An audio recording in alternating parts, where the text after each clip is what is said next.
नुआ कथा कौन अच्छे झील मान भाग तो माने सुप्रीम कोर्ट माने निर्देश दे सारी हिंदू कोड बिल रे तो झील मान अधिकार अच्छे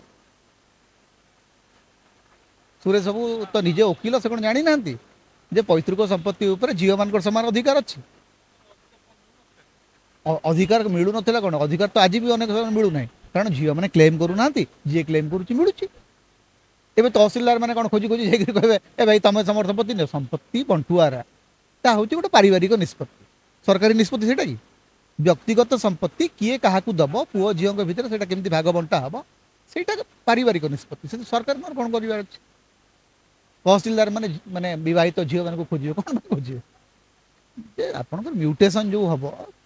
माने जमी भाग बंटा जो हम सेटा अनेक समय आपसी सहयोग हुए जदि बद उपजे से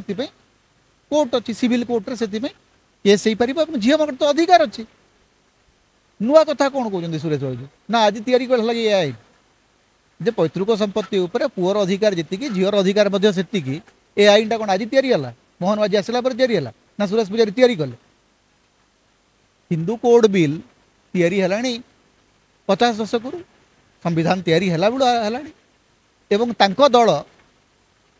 गोटे समय जो जनसंघ थिला हिंदू कोड बिल को से विरोध करते आरएसएस हिंदू कोड बिल को विरोध करता तेणु हिंदू कोड बिल अनुसार प्रत्येक झीर एवं पुअर समान अधिकार अच्छी पैतृक संपत्ति पर नुआ कथा कौन कहते राजस्व मंत्री जो मूल दायित्व जे जो आपणकर राजधानी रे किंबा कटक रे जो दुईटा जगह सहर रे महानगर रे मोर संपत्ति मु बिकी पारिबि नहीं पार्ट प्लॉट बिक्री पारिबि नहीं सेटा केबे संभाळिबे कहूना दिन पर दिन गड़ाई चली गोटे पर गोटे कथा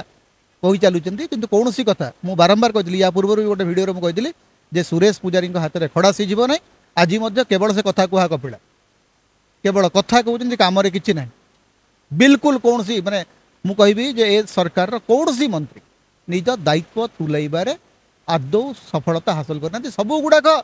माने केवल कथा कुहा कपिला केवल भाषण